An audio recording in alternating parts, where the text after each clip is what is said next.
A galinha arrancou a única mandioca que tinha em seu quintal. Tirou o excesso de barro, lavando em água corrente, depois descascou com carinho e ralou a mandioca num ralo improvisado feito com tábua e pregos enferrujados. Colocou a massa para escorrer num tapeti de palhas trançadas para extrair a goma e preparar os bijus. A massa era pouca, dava mal para fazer 3. Então ela lavou a frigideira, acendeu o fogão a lenha e quando estava prestes a começar, chegou o pintinho correndo. Mamãe, o bode mandou perguntar se ele pode vir almoçar aqui. A galinha parou, o tempo parou com ela. Ela olhou para a massa, olhou para a frigideira, olhou para as mãos calejadas que tinham trabalhado desde o amanhecer para tirar aqueles 3 bijus da última mandioca do quintal. 3 bijus.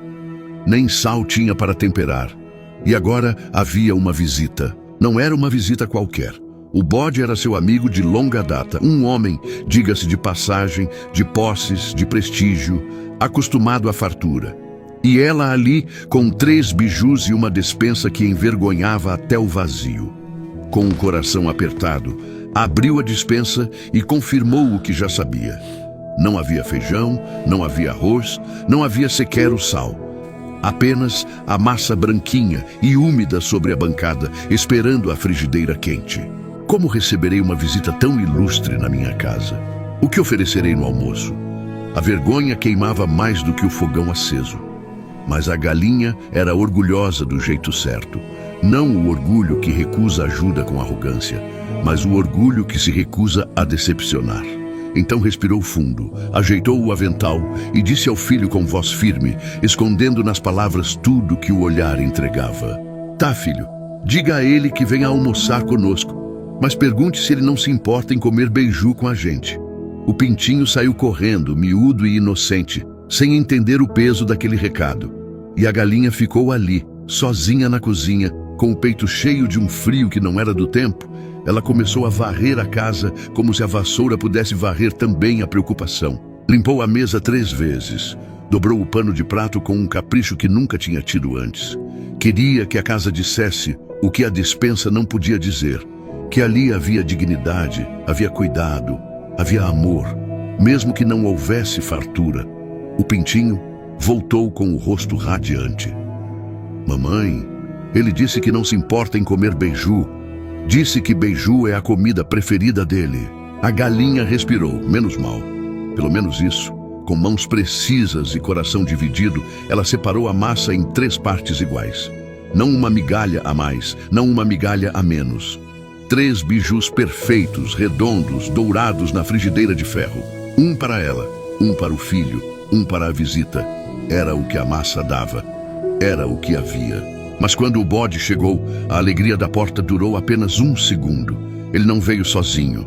A cabra veio junto. A galinha ficou parada na entrada, sorriso congelado no bico, olhos arregalados, saliva atravessada na garganta. A mente correu rápido, desordenada, desesperada. 4 pessoas, 3 bijus. E agora, por fora, ela sorriu. Abriu os braços, recebeu os 2 com a maior cordialidade que conseguiu fabricar naquele momento e disse com uma voz que mal tremeu: Entrem, entrem, puxem cadeiras, sentem-se à vontade. A sala encheu de risos. O bode contava causos, a cabra gargalhava, o pintinho inocente ria junto sem saber de nada. E a galinha dava umas risadas tortas, de canto de boca, enquanto na cozinha o plano tomava forma. Quando o meio-dia chegou, ela serviu. Um beiju para o bode, um beiju para a cabra, um beiju para o filho. Então pegou um copo d'água, sentou à mesa com a postura de quem está no maior conforto do mundo e anunciou com naturalidade: Vocês podem comer à vontade. Eu estou de dieta, vou tomar só um Sprite mesmo. E tomou um gole de água com uma satisfação tão convincente que revirou os olhos e suspirou. Que gostoso esse Sprite. O bode olhou para ela. Olhou para o copo. Ficou em silêncio por um segundo, mas foi a cabra quem falou, com os olhos brilhando de desejo. Ai, eu também adoro Sprite, dona Galinha. A senhora pode me servir um copo? O mundo desabou em câmera lenta. As asas da galinha gelaram. O rosto empalideceu por baixo das penas. O suor desceu manso pela nuca enquanto ela gaguejava, procurando no ar uma resposta que não existia. Foi então que o bode se levantou. Sem alarde, sem explicação, ele disse simplesmente: "Deixa que eu sirvo ela, dona Galinha." E entrou na cozinha. Da sala, ouviram um barulho, o estilhaço limpo de um copo de vidro quebrando no chão de cimento. O bode voltou com os cacos na mão, mostrou para a cabra e disse, com uma calma que não admitia questionamentos: "Amor, eu derrubei a garrafa de Sprite sem querer. Mas não se preocupa não, eu vou na venda e já volto com mais." E saiu. O bode foi até o barzinho do urubu, mas não voltou só com o Sprite. Voltou com arroz, com feijão, com milho, com pão, com sal, com tudo que uma despensa honesta precisa para não passar vergonha na frente de ninguém. Entrou pela cozinha dos fundos, abasteceu a despensa da galinha com cuidado e silêncio, sem que ela visse, sem que ninguém percebesse. Depois, serviu o Sprite para todos à mesa, inclusive para a cabra, que tomou satisfeita, sem imaginar o peso daquele gesto simples. A tarde foi boa, os risos voltaram a ser verdadeiros. Na hora da despedida, os abraços foram longos e calorosos. E quando a cabra já estava adiantada no caminho, o bode chamou a galinha de canto, escondidinho, e sussurrou no seu ouvido: "Toma aqui." Enfiou no bolso do avental dela um bolinho de dinheiro enrolado com cuidado e disse com a voz baixa de quem não precisa de palco para fazer o bem: "Isso é para você abastecer a despensa quando o que eu comprei acabar. Eu vi o seu olhar quando a cabra pediu o Sprite. Te conheço, não é de hoje. Sei quando você não está bem. Sei quando você está passando por dificuldade. Por que não me avisou antes? Não sofra calada, não sofra sozinha. Sempre que precisar, é só falar." A galinha tentou responder. Não conseguiu. As palavras ficaram presas em algum lugar entre a gratidão e a emoção. Veio o choro. Não o choro da fraqueza, mas o choro de quem carregou peso demais em silêncio e finalmente encontrou um ombro de verdade.